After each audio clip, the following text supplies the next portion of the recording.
Welcome back everyone to my channel. Today I got another great video for you guys. So before we start with today's video, I want to talk to you guys about something that's coming up on my channel next week. I'm starting a whole new series on mixing drums in your home recording studio. It's gonna start on October 7th and go to October 11th. So make sure you turn on notifications so you don't miss a thing and hit that subscribe button. So in this series, I'm going to talk about one drum at a time. So one day, we're going to talk about the kick drum, and I'll show you my best mixing tips to mix in a kick drum. The next day, we're going to talk about the snare drum and my best tips and tricks to mix in a snare drum. And then we'll go from there. Instead of talking about the whole drum kit, I thought I would break it down into a series for you guys so you guys have time to try the mixing tricks out for yourselves. So if you haven't yet, make sure you hit that subscribe button, smash that like button, and turn on notifications so you don't miss a thing. And remember, I post every other day. So today's video, we're going to talk about panning pockets. And there's another word for it. It's called LCR Panning.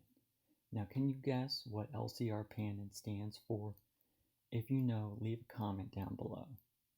If you left a comment and you guessed left, center, right, then you are right. So let's get started on today's video. Now, you really have to think where you're going to place each instrument in the mix, because every instrument has its own frequency spectrum and needs to have its own space.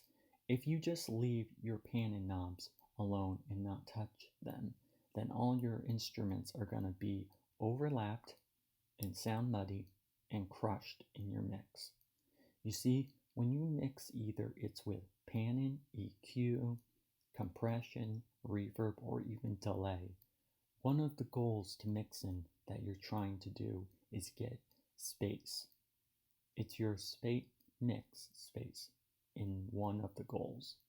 Like I said in the beginning of this video, every instrument needs to sit in its own frequency spectrum. That's how you're going to create space. And that's where panning comes in. So let's talk about guitars for a minute here. So guitars are a mid-range instrument.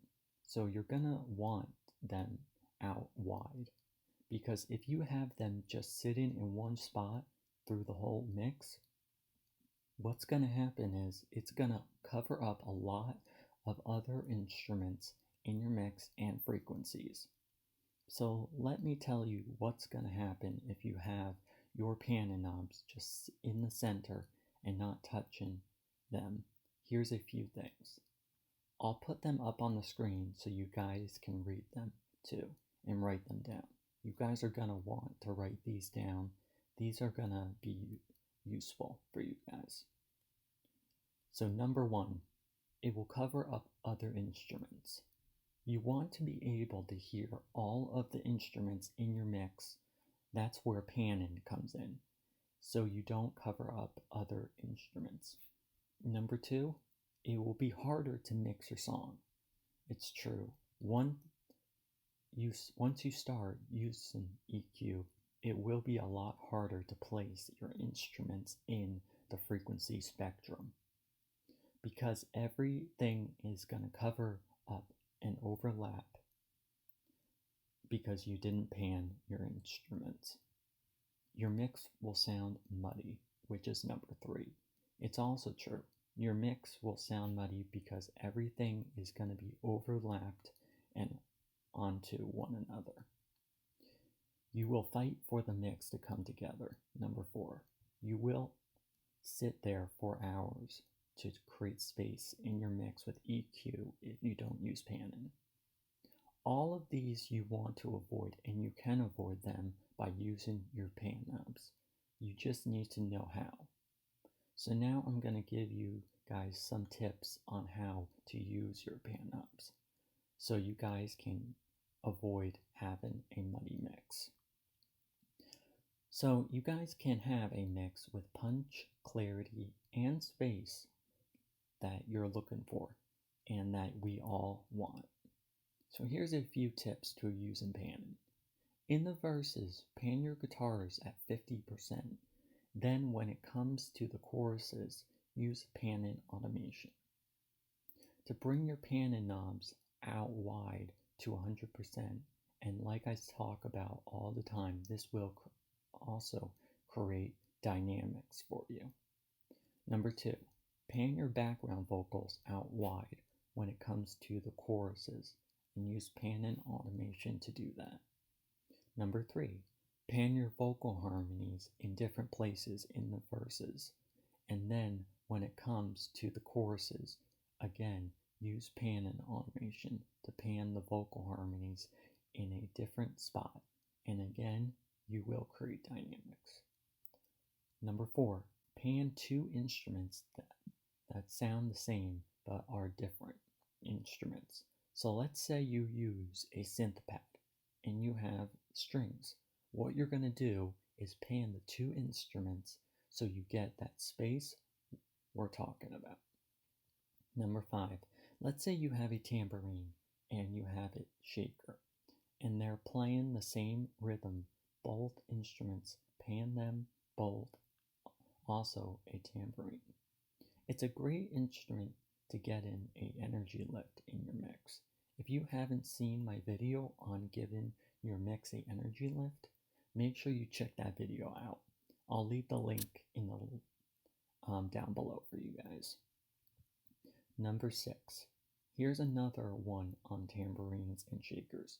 If you record a tambourine at 16th notes and then you record a shaker at 8th notes, you can pan them out wide and you'll have a different rhythm on each side. You can also record a tambourine 16th notes and record the shaker 16th notes and pan them out wide. Or you can record the shaker 8th notes and record the tambourine 8th notes and have the same rhythm on both sides.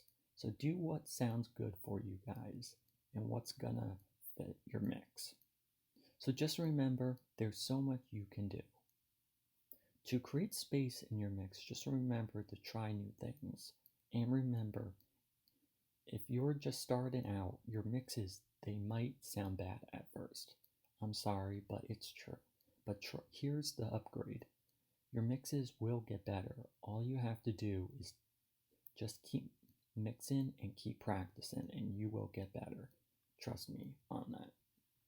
When I first started out, I was bad. I mean, I had no idea what I was doing. I just moved faders and knobs and thought that's how I was supposed to mix. And I did not go to audio school. But what I did is I sat down, I read books, I watched YouTube tutorials, and I learned. I taught myself, and then I kept practicing. And now I'm where I am now. It's going to take time, and it's going to be a long road, but just keep following your dream, you will get there. So I hope these tips and tricks helped you guys out today, and if they did, leave a comment down below of what are some of your best mixing tips, because I want to learn from you guys too.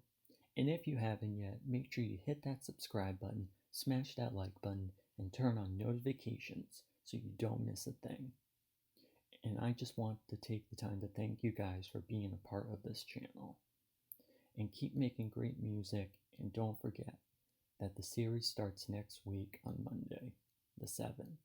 So I'll see you guys Friday for the next video, and see you guys.